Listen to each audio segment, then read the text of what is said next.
Part 1. The Wreckage. The morning sun barely touched the thick canopy of the Amazon rainforest when Captain Elena Vasquez first saw the alien wreck.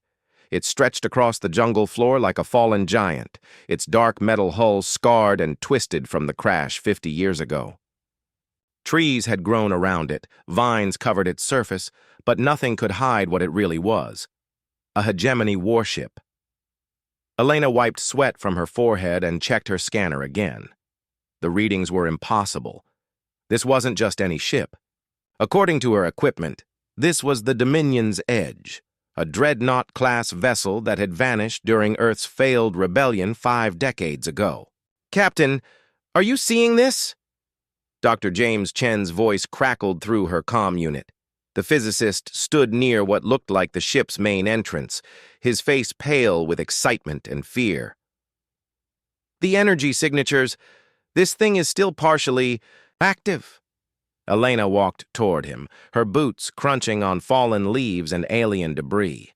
Her salvage crew had found plenty of crashed ships over the years, but never anything like this. Most alien wrecks were picked clean by scavengers or destroyed by Earth's government. This one had been hidden by the jungle, forgotten by everyone except the local tribes who whispered stories about the metal demon that fell from the sky. "How active are we talking?" Elena asked, checking her radiation detector. The readings were high but not deadly. Yet. "The main power core is dead, but there are backup systems running throughout the ship," Chen replied, running his hands over strange symbols carved into the hull. "It's like it's sleeping, not dead." Maria Santos emerged from behind a massive tree root that had grown through the ship's hull. She was young, barely 25, but her eyes held the hard look of someone who had seen too much. She had escaped from a hegemony prison world 3 years ago, one of the few humans who had ever managed it. "I know this ship," she said quietly, her voice carrying a Spanish accent. "I was held on it for 2 months before they transferred me to the mining colony on Kepler 442b. The captain was named Vextar. He was cruel, even by hegemony standards." Elena nodded. The hegemony had conquered Earth's colonies 50 years ago, enslaving millions of humans across 12 different worlds. They used humans as workers, soldiers, and worse. The alien empire saw humans as useful tools, tough enough to survive. In harsh environments, smart enough to learn quickly, but weak enough to control, or so they thought. "Can we get inside?" Elena asked, studying the entrance. It was sealed with what looked like biological matter, as if the ship had healed itself. Maria stepped forward, placing her hand on the strange seal. "Hegemony ships aren't just machines," she explained. "They're alive. The hull, the systems, even the weapons, everything is grown, not built. This ship is wounded, but it's still breathing." As if responding to her words, the seal began to dissolve, creating an opening large enough for them to enter. Stale air rushed out, carrying the smell of decay and something else, something alien and unpleasant. Elena activated her flashlight and stepped inside. The corridor was wide enough for 3 people to walk side by side, its walls covered in the same dark metal as the exterior. But there were differences here. Burn marks scored the walls. Blast holes had been cut through doors. This wasn't just crash damage, this was battle damage. "Someone fought here," she said, examining the scorch marks. Recently, they moved deeper into the ship, their footsteps echoing in the silence. Emergency lighting flickered occasionally, casting strange shadows on the walls. The ship's organic nature became more obvious the further they went. Cables that looked like veins ran along the ceiling, doors that opened like mouths, control panels that pulsed with a faint heartbeat. It was in the ship's command center that they found the first body. The hegemony officer was slumped over what Elena assumed was the captain's chair. He had been dead for decades, but the ship's atmosphere had preserved him perfectly. He was tall, maybe 7 feet, with gray skin and 4 arms. One of his hands still gripped a weapon. "Vexatar," Maria whispered, her face going white. "That's him. That's the captain." Elena studied the alien's body. "What killed him?" Maria pointed to a small hole in the back of Vexatar's skull. "Pulse rifle, close range. Someone he trusted got close enough to execute him." They found more bodies as they explored, dozens of hegemony soldiers and officers, all killed by their own weapons. It looked like a mutiny, but Elena had never heard of hegemony forces turning on each other. They were fanatics, completely loyal to their empire. The answer came when they reached the ship's data core. The room was massive, filled with organic computers that looked like giant brains suspended in glowing fluid. Most of them had been destroyed, but one terminal was still working. Maria approached it carefully. "I can read some of this," she said, her fingers dancing over controls that responded to her touch. "The ship's log, it's all here." Elena and Chen gathered around as Maria translated the alien text appearing on the screen. "The ship was returning from a raid on Proxima Colony," Maria read. But Captain Vexatar had received new orders, secret orders. He was supposed to deliver something to Earth, information about human prison worlds, including their locations. And defenses. Elena's heart began to race. "He was defecting?" "Not exactly," Maria continued reading. "There was a resistance movement within the hegemony. Aliens who thought the Empire had become too cruel, too destructive. Vextar was one of them. He was trying to help humanity fight back." The story unfolded on the screen. Vextar had stolen classified data about every human colony, every prison world, every slave operation in hegemony space. But his own crew discovered his betrayal. The ship had turned into a battlefield as loyalists fought against those who supported the captain's mission. In the end, the loyalists won, but not before Vextar managed to crash the ship on Earth. He died believing his sacrifice was meaningless, that the data would never reach human hands. He had been wrong. "Chen, are you seeing this?" Elena called out. The physicist was examining what looked like the ship's engine room, his scanner beeping rapidly. "Captain, you need to see this," Chen replied, his voice tight with excitement. "The quantum fold drive is intact. Not just intact, it's a newer model than anything in our databases. And there's something else." Elena and Maria hurried to join him. The engine room was a cathedral of alien technology, with massive organic structures that hummed with barely contained energy. But Chen wasn't looking at the engines. He was staring at a series of data crystals embedded in the walls. "Navigation data," he explained. "Star maps, troop movements, and—" He paused, hardly believing his own readings. "The locations of every human prison world in hegemony space, along with detailed information about their defenses, guard rotations, and prisoner populations."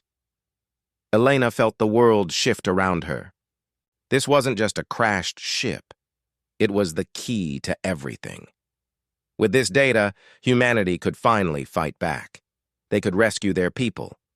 They could turn the tables on an empire that had enslaved them for half a century. But there was a problem. Earth's government had signed treaties with the hegemony.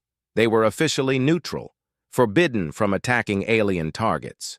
If Elena reported this discovery, the politicians would either destroy it or hand it over to the hegemony to avoid conflict. She made a decision that would change everything. "Chen, can you copy all of this data?" "Given enough time, yes. But Captain, if we take this information—" "We're not taking it to the government," Elena said firmly. "We're taking it to people who will actually use it." Maria looked at her with hope for the first time since Elena had known her. "The resistance?"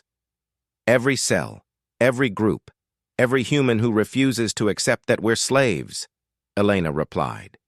She activated her long-range communicator, switching to an encrypted frequency used by underground networks across Earth. The message she sent was simple. "Come home. We have work to do." Within hours, responses began flooding in from around the globe. Resistance fighters, former soldiers, scientists, and engineers, all of them ready to turn humanity's greatest discovery into something the hegemony would never expect. Their ultimate revenge. As Elena stood in the alien ship that would change everything, she smiled. The hegemony thought they knew humans. They thought they had broken humanity's spirit. They were about to learn how wrong they were. Part 2. The Reconstruction.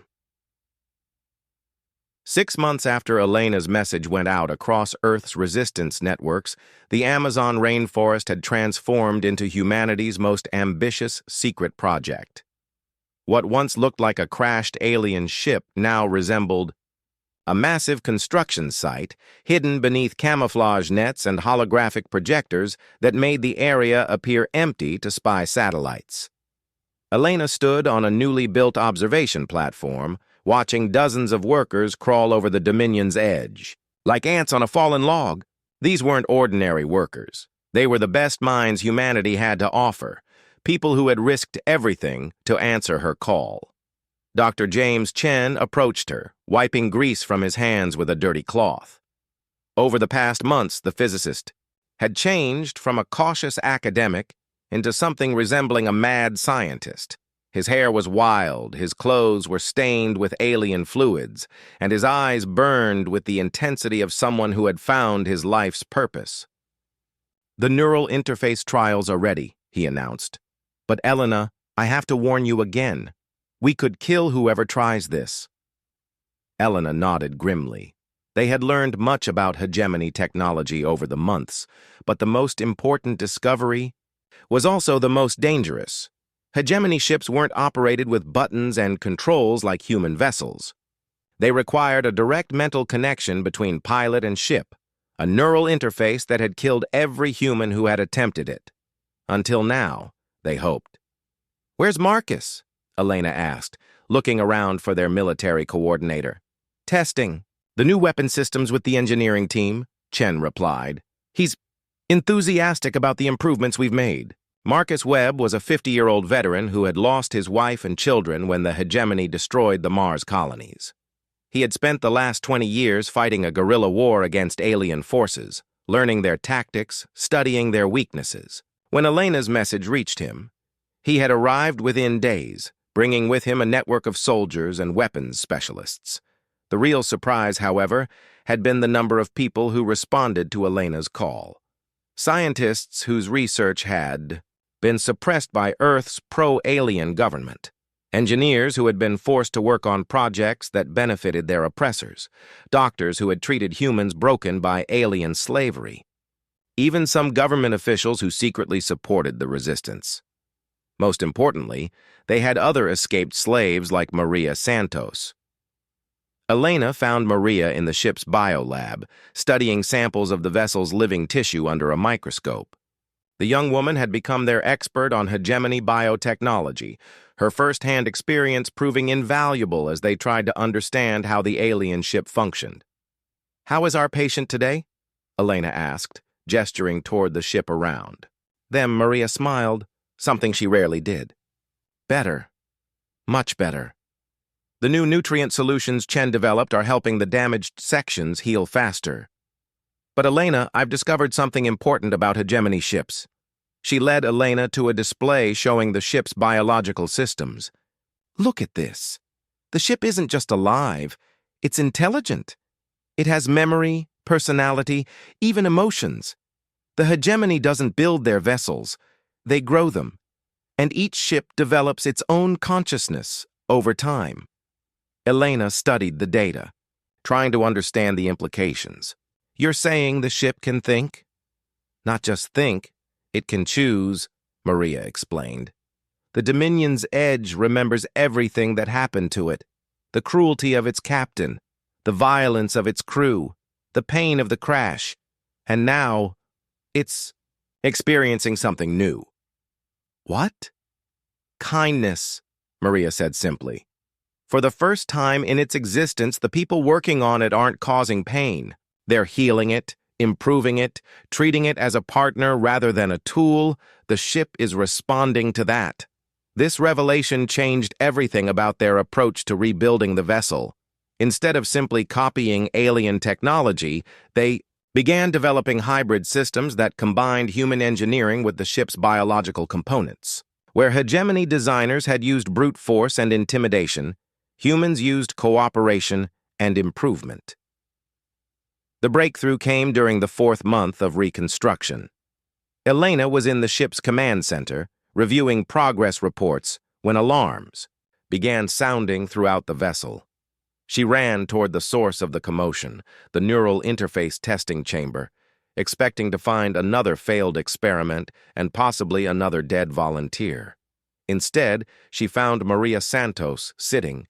In the pilot's chair, her eyes closed, a peaceful expression on her face. Cables that looked like silver veins connected her head to the ship's control systems, and every display in the room was alive with data streams. "Maria!" Elena shouted, moving to disconnect the interface. "No, wait," Chen said, grabbing her arm. "Look at the readings. Her vital signs are stable. More than stable, they're perfect. And the ship's systems are responding to her commands flawlessly." Elena watched in amazement as Maria opened her eyes. They glowed with a faint blue light that matched the ship's displays. "I can feel it," Maria whispered, her voice filled with wonder. "The ship, its thoughts, its memories, its pain. And Elena, it wants to help us. It wants to fight back against the hegemony." "How is this possible?" Elena asked Chen. "Every other test subject died within minutes." Chen was studying his instruments, his face lit with excitement. "It's the ship," he said. "It's protecting her. Look at these neural patterns. The ship is filtering the interface connection, reducing it to levels a human brain can handle. It's learned to work with us instead of overwhelming us." Over the following weeks, Maria's connection with the ship deepened. She could control its systems with thought alone, access its vast database of hegemony military secrets, and even communicate with its consciousness. But more importantly, she discovered that the ship had been learning from its human caretakers. The Dominion's edge had begun modifying itself. "Show me," Elena said during one of their regular briefings.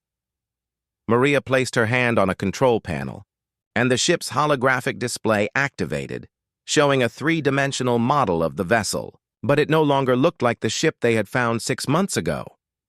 "The ship has been growing new systems," Maria explained, highlighting areas throughout the vessel. "Human-designed quantum computers integrated with its biological processors, improved power distribution networks, enhanced sensor arrays, even new weapon systems based on technologies it learned from our engineers." Marcus Webb, who had been quiet during most of the technical discussions, finally spoke up. "Can it fight?" "Better than fight," Maria replied. "It can adapt. Hegemony ships are powerful but predictable. They use the same tactics, the same formations, the same strategies they've used for centuries. But this ship, it's been learning human military doctrine, guerrilla warfare, improvised tactics, unpredictable strategies." Elena felt a chill of excitement run down her spine. "You're saying we don't just have an alien warship? We have an alien warship that thinks like a human?" "Better than that," Chen added, pulling up his latest technical reports. "We have a ship that's genuinely hybrid. Human creativity and adaptability, combined with hegemony power and technology. It's not just rebuilt, it's evolved." The proof came during their first flight test. Elena stood in the command center as Maria initiated the takeoff sequence. Instead of the violent, earth-shaking launch she had expected from such a massive vessel, the ship rose from the jungle floor with the grace of a dancer. Trees bent gently out of the way instead of being destroyed. Animals fled without panic, as if the ship was somehow projecting calm rather than fear. "The ship doesn't want to cause unnecessary damage," Maria explained, sensing Elena's surprise. "It's learned human values along with human technology. They flew the vessel to a hidden asteroid field beyond Jupiter, where Marcus had prepared a series of combat trials, remote-controlled targets, obstacle courses, and simulated battle scenarios designed to test the ship's capabilities without alerting Earth's government or hegemony observers. The results were beyond their wildest expectations. The ship moved through space like nothing Elena had ever seen. It could make micro-jumps through its quantum-fold drive, appearing and disappearing faster than enemy sensors could track. Its weapons could fire around corners using gravitational distortion.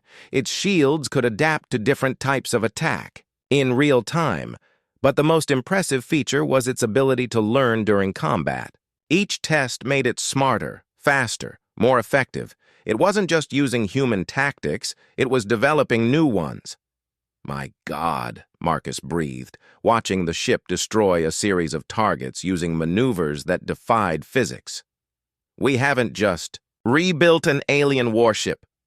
We've created something completely new. Elena nodded, but her attention was focused on the long-range sensors. Warning lights were beginning to flash across the display. Maria, what are you detecting? Maria's face went pale as she interfaced with the ship's sensors.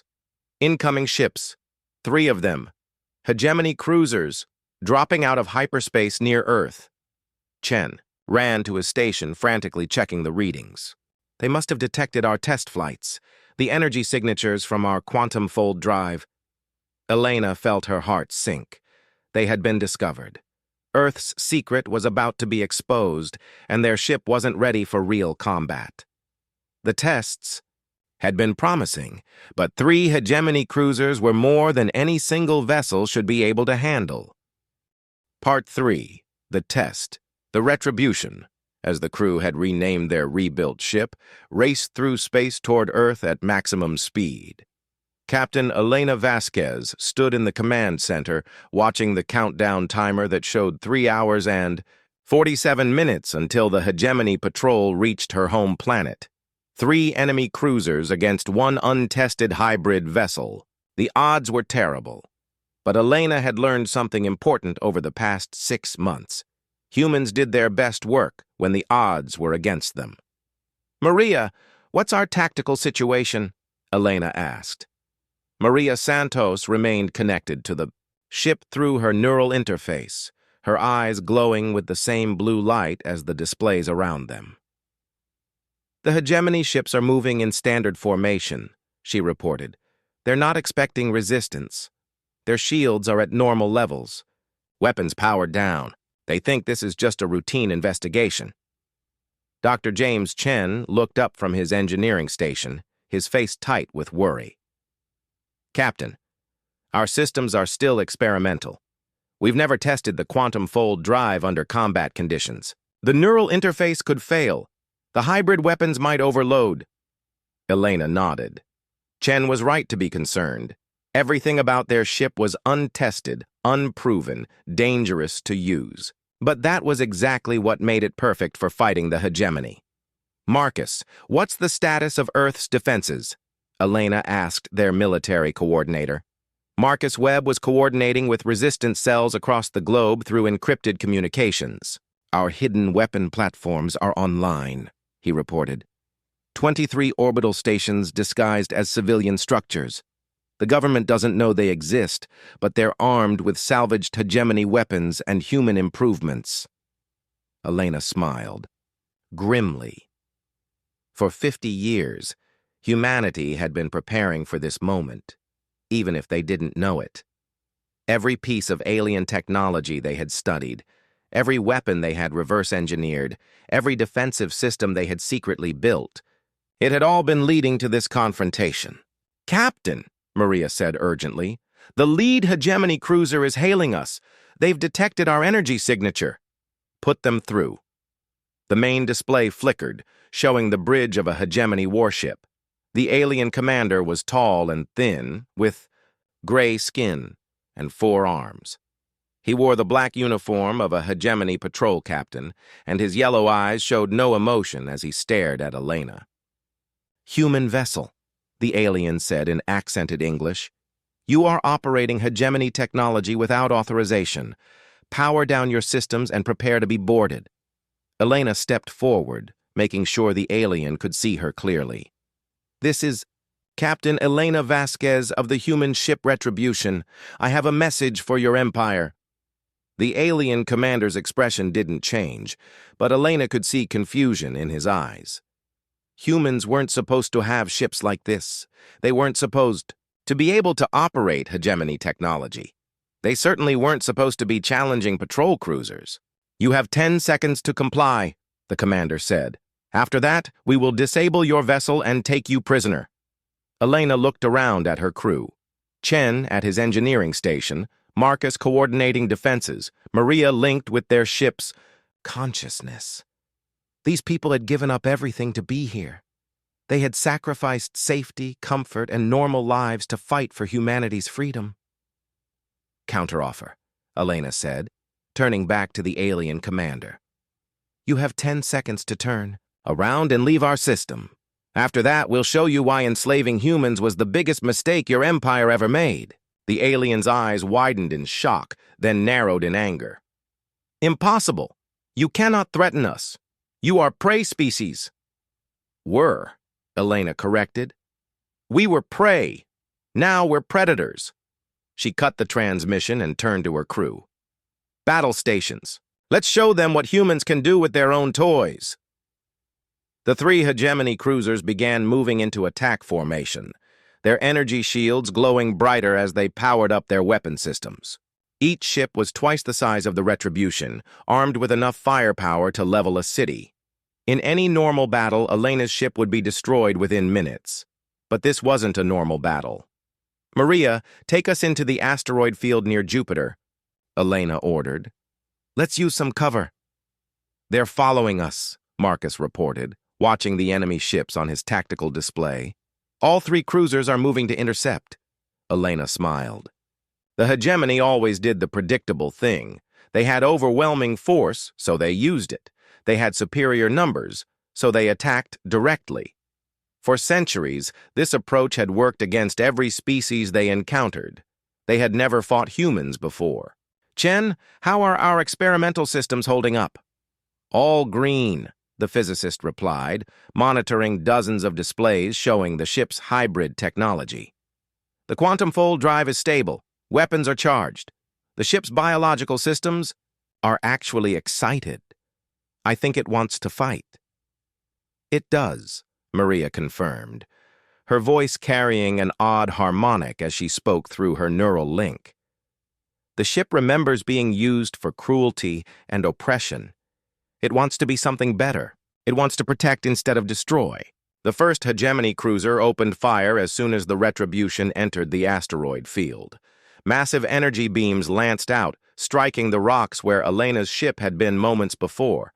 But the Retribution was no longer there. Micro-jump. "Successful," Chen reported as their ship reappeared behind the enemy formation. "We've moved 3 kilometers instantaneously." Elena had never seen anything like it. The quantum fold drive could make tiny jumps through space, appearing and disappearing faster than enemy sensors could track.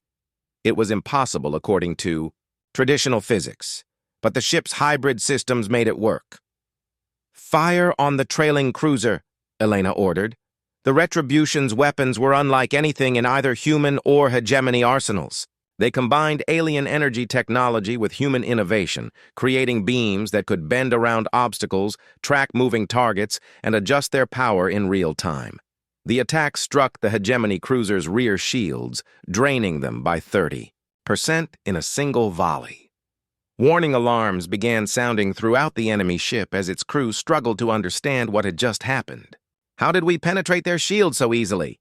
Marcus asked, amazed.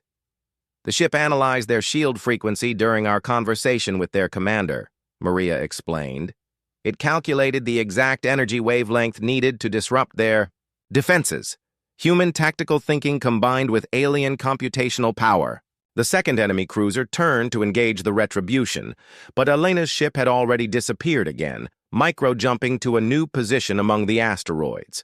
The hegemony weapons struck empty space, their massive energy beams wasted on rock and ice. "They're getting frustrated," Elena observed, watching the enemy ships break formation as they tried to track her vessel. Good. Frustrated enemies make mistakes. The proof came when the lead cruiser fired at what it thought was the Retribution's position, only to hit one of its companion ships instead. The friendly fire incident damaged the second cruiser's engines and caused chaos among the hegemony crews. "Now's our chance," Elena said. "Maria, can you get us close to the lead ship?" "Already plotting the course," Maria replied. Through her neural interface, she could feel the ship's eagerness for combat. It wanted to prove that it was no longer a tool of oppression, but a weapon of liberation. The Retribution micro-jumped directly behind the lead hegemony cruiser, so close that their shields were almost touching. At this range, the alien ships' massive weapons couldn't target them, but the Retribution's smaller, more flexible guns could fire with perfect accuracy. Elena's ship poured concentrated fire into the cruiser's engine section, targeting the specific weak points that Maria's memories had revealed. Explosions rippled across the enemy hull as critical systems failed one after another. "They're trying to ram us!" Chen shouted as the damaged cruiser began turning toward them. "Let them try," Elena replied calmly. "Maria, emergency jump! Put us inside their formation." The Retribution disappeared just as the massive hegemony cruiser would have struck it, reappearing in the exact center of the enemy triangle formation. All three alien ships were now pointing their weapons at each other, with Elena's vessel protected in the middle. "Fire everything," Elena ordered. The Retribution unleashed its full arsenal in all directions, targeting all three enemy ships simultaneously. Its weapons had been designed by humans who understood that sometimes you had to fight multiple enemies at once, unlike hegemony systems that were built for overwhelming single targets. The results were devastating. Energy beams struck weak points on all three cruisers, causing cascading system failures. The aliens found themselves trapped by their own formation, unable to fire without hitting their companions, while Elena's ship systematically destroyed them from within. The first cruiser's power core exploded, sending debris across the battlefield. The second lost its weapons and began drifting helplessly. The third tried to escape, but the Retribution followed, using micro-jumps to stay directly behind it where its guns couldn't reach. "Captain," the surviving hegemony commander's voice came through their communications. "We surrender." Elena looked at the heavily damaged alien ship on her display. Its shields were down, its weapons destroyed, its engines failing. The proud patrol cruiser that had threatened to capture her was now a broken wreck begging for mercy. Part 4. The Liberation. 3 weeks after the battle near Earth, the Retribution dropped out of hyperspace at the edge of the Kepler 442 system. Captain Elena Vasquez stood in the command center, staring at the planet that appeared on their main display. A world where 800,000 humans lived as slaves in underground mining colonies. This wasn't just any rescue mission. It was a statement to the galaxy that humanity would never abandon its own people. "Long-range scans complete," Dr. James Chen reported from his station.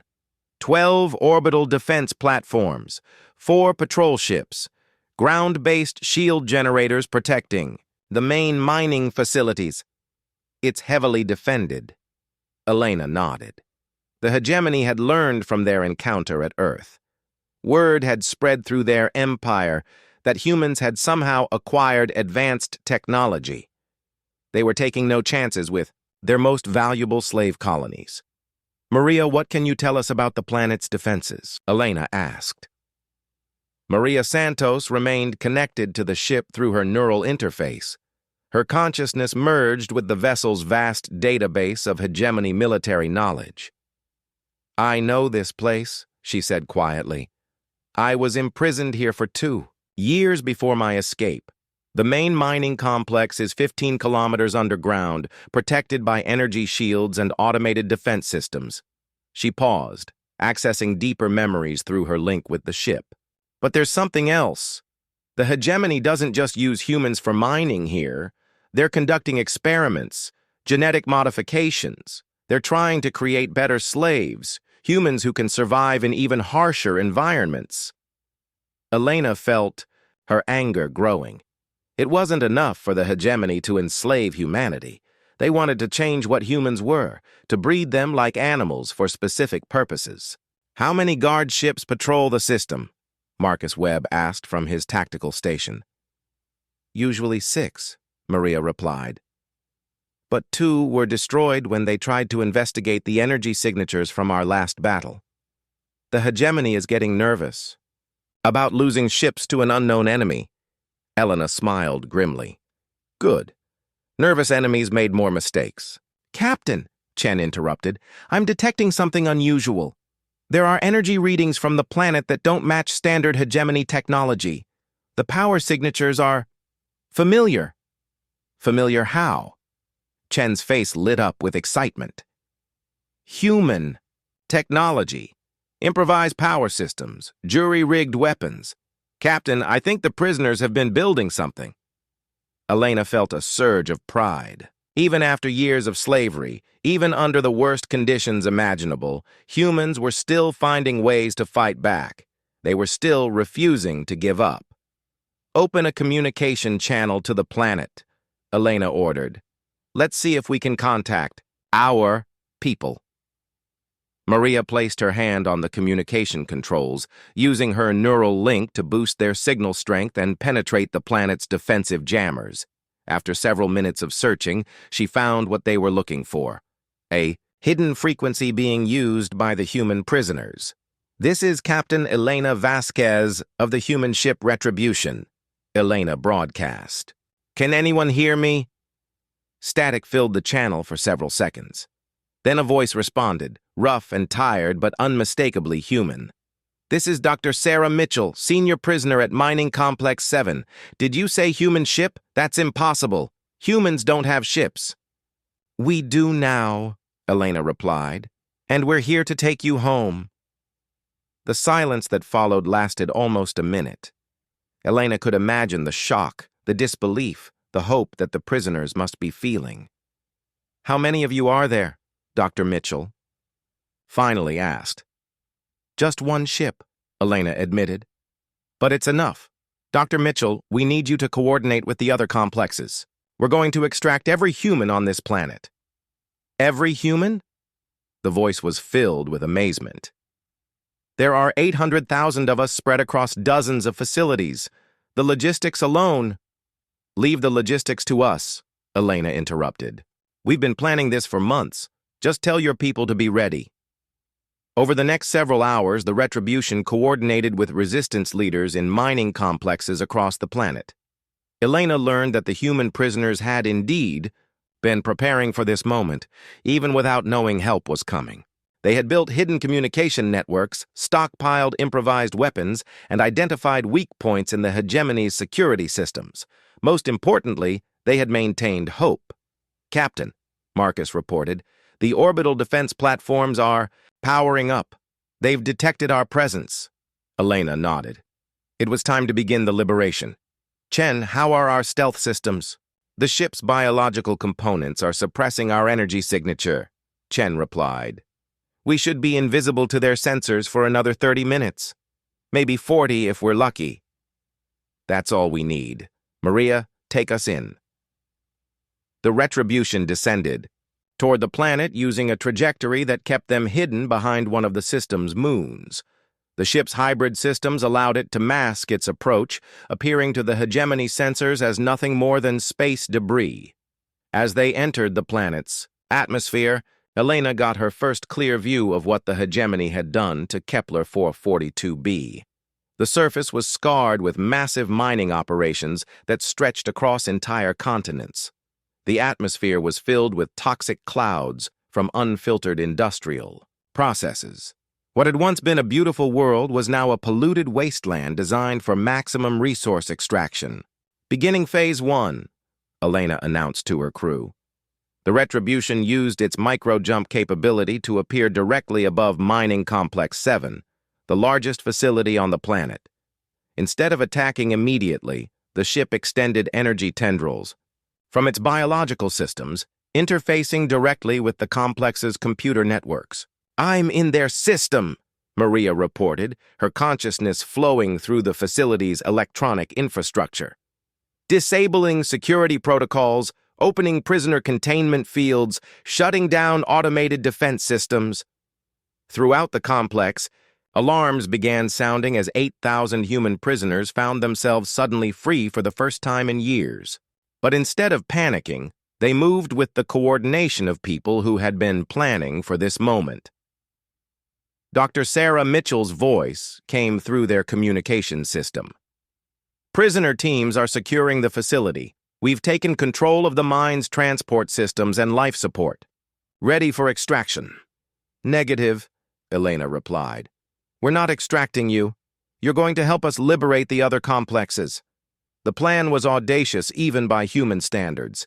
Instead of simply rescuing prisoners and fleeing, Elena intended to turn each liberated facility into a base of operations for freeing the next one. The humans would liberate themselves using their knowledge of hegemony systems and their intimate familiarity with each facility's layout. Phase 2 beginning, Elena announced, as the Retribution jumped to Mining Complex 3. This time, the ship didn't need to disable the facility's defenses. The liberated prisoners from Complex 7 were already attacking it from the outside. Using mining equipment they had converted into weapons. Massive drilling machines became mobile artillery. Transport vehicles became assault craft. Industrial explosives became bombs.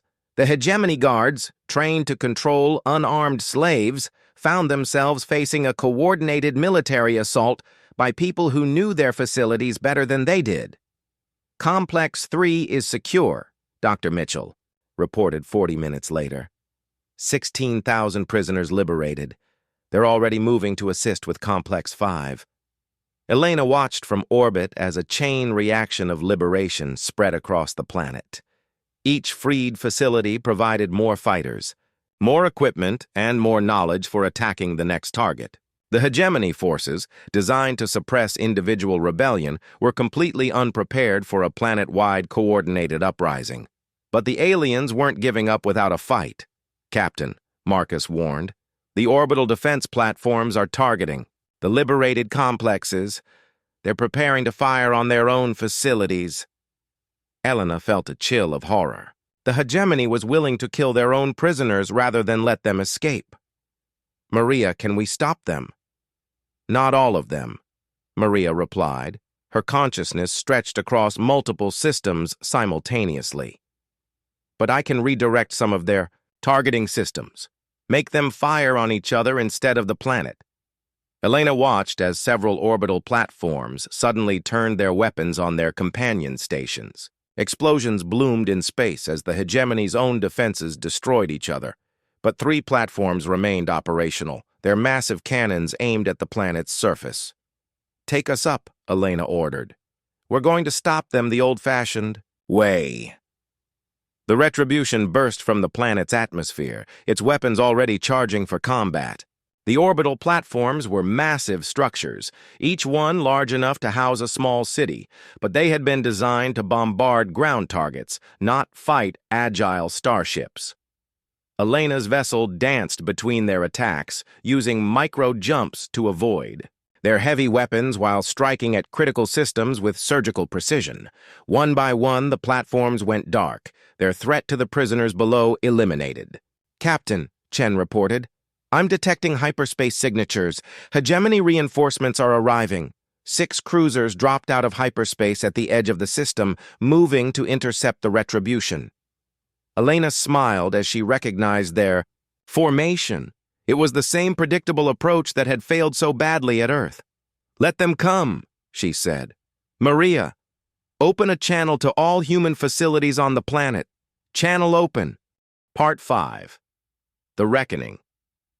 2 years after the liberation of Kepler 442b, the Retribution led a fleet of 37 ships toward the heart of the hegemony empire. Captain Elena Vasquez stood in her command center, surrounded by holographic displays, showing the greatest military force humanity had ever assembled. But this wasn't just a human fleet anymore. Status report from all ships, Elena requested. The responses came from across the formation, human voices but also others. The Zephyrians, insect-like beings who had been enslaved for mining operations. The Aquari, water-dwelling species forced to work in toxic processing plants. The Corvin, rock-like creatures used as living construction equipment. Over the past 2 years, the liberation of human colonies had sparked something the hegemony had never expected, a galaxy-wide rebellion. Every species they had enslaved was rising up, and they were all looking to humanity for leadership.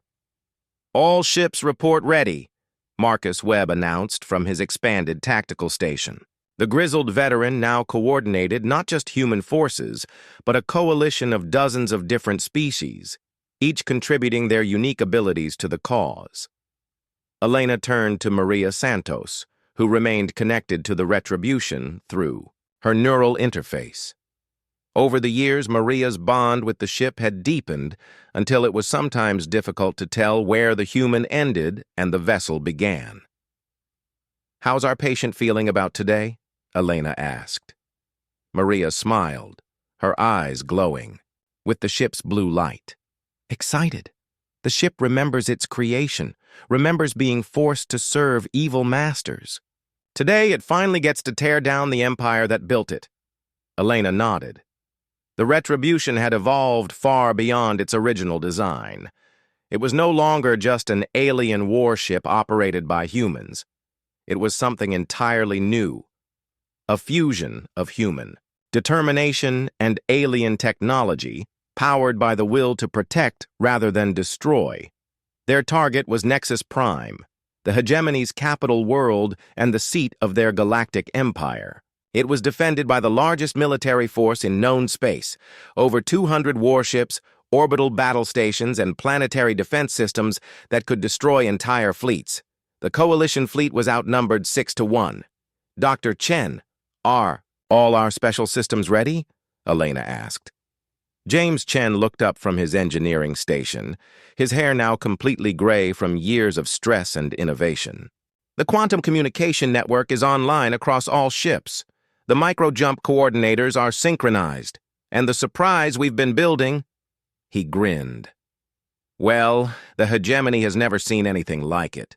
Elena's secret weapon wasn't a new technology or a super weapon. It was something far more dangerous to an empire built on oppression. It was hope." "Begin Phase 1, Elena announced. The Coalition fleet didn't attack Nexus Prime directly. Instead, they appeared throughout the system using coordinated micro-jumps, striking at supply stations, communication relays, and isolated patrol groups.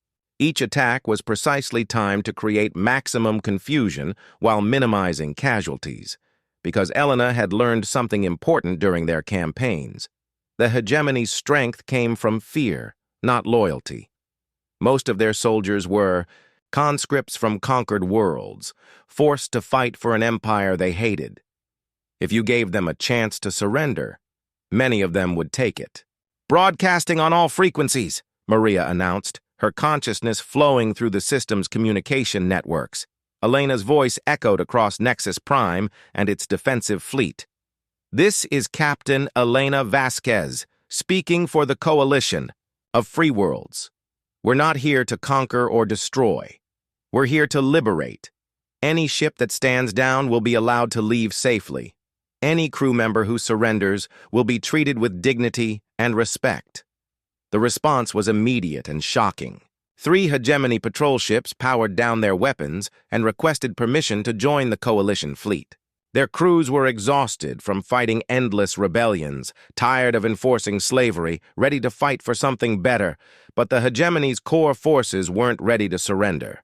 "Coalition fleet, this is Admiral Thexvar of the hegemony. First battle group," came the response from the capital world. "You are outnumbered and outgunned. Withdraw now, or face total annihilation." Elena studied the massive formation of enemy ships approaching their position.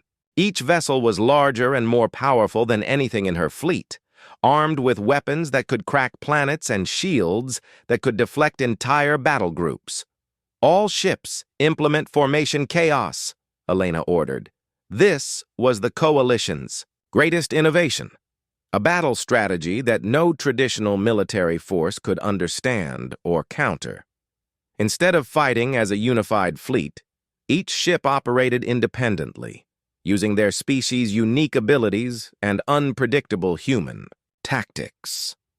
The Zephyrian ships swarmed like insects, too fast and numerous for heavy weapons to track. The Aquari vessels flowed through space like water, bending around obstacles and reforming on the other side. The Corvan ships absorbed massive damage and kept fighting, their rock-like hulls nearly indestructible. And through it all, the Retribution danced between enemy formations, using micro-jumps to appear wherever it was least expected, coordinating the chaos through its quantum communication network.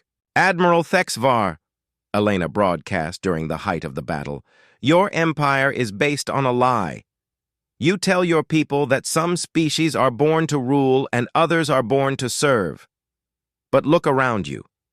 Every inferior species you enslaved is fighting as your equal. Every weak race you conquered is proving you wrong." The psychological impact was devastating. Hegemony crews watched as their supposedly invincible fleet was systematically dismantled by the very species they had been taught to despise. Slave races that were supposed to be helpless were outfighting their masters at every turn. But Elena's real target wasn't the fleet. It was the planet below. "Maria, can you reach the capital city's communication system?" "Already there," Maria replied, her consciousness flowing through Nexus Prime's electronic infrastructure. "Every screen, every speaker, every device on the planet is under our control." Elena's face appeared on millions of displays across the Hegemony capital, speaking directly to the citizens who had never seen a successful rebellion before. "People of Nexus Prime," she said, "your leaders tell you that the galaxy is naturally divided into rulers and servants. They say that some species are born superior and others are born to be slaves. They're lying to you." She gestured to the battle raging in space above their world, where coalition forces were steadily defeating the Hegemony fleet.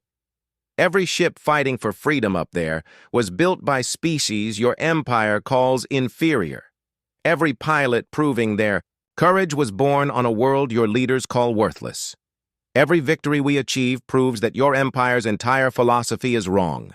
The effect on the planet below was immediate. Protests erupted in major cities. Enslaved workers began sabotaging critical systems. Even some Hegemony citizens began questioning the empire they had supported their entire lives. "Captain," Marcus reported, "Admiral Thexvar's flagship is requesting a ceasefire. They want to discuss terms." Elena nodded. The military battle was won, but the real victory would come in the next few minutes. The holographic display flickered, showing the bridge of the Hegemony flagship. Admiral Thexvar was an impressive figure, tall, powerful, wearing the ornate uniform of the Empire's highest military rank. But Elena could see defeat in his eyes. "Your terms?" the Admiral asked simply. "Complete dissolution of the Hegemony. Empire," Elena replied without hesitation. "Release of all enslaved species, reparations to the worlds you've damaged, and trials for those responsible for genocide and slavery." The Admiral's expression didn't change. "And if we refuse?" Elena looked around at her command center, at the humans and aliens working together as equals, at the ship that had chosen to fight for freedom rather than oppression. "Then you'll face the same choice every tyrant in history has faced," she said. "Adapt or become extinct." The silence stretched for nearly a minute. Finally, Admiral Thexvar spoke. "The Hegemony Council agrees to your terms." Elena felt a weight lift from her shoulders that she hadn't realized she was carrying. After years of fighting, after countless battles and impossible odds, it was finally over. "Why?" she asked the Admiral. "Why surrender now?" Thexvar was quiet for a moment. "Because you've proven something we believed was impossible. You've shown that cooperation is stronger than domination, that freedom is more powerful than fear, that the inferior species we enslaved are actually superior to us in the ways that matter most. He paused, looking directly at Elena. You didn't just defeat our fleet, Captain. You defeated our entire worldview, and when a civilization's core beliefs are proven wrong, surrender is the only logical choice. The transmission ended, and Elena turned to her crew. Chen was grinning like a child. Marcus was already coordinating with coalition forces to secure the surrender. Maria sat peacefully in her pilot's chair, the ship's consciousness sharing her satisfaction. Captain, Maria said softly, the ship wants to know what we do now. The war is over. What does a weapon of liberation become when there's nothing left to liberate? Elena looked out at the stars surrounding Nexus Prime, at the hundreds of worlds that would now be free to determine their own destinies. She thought about the millions of humans scattered across the galaxy who,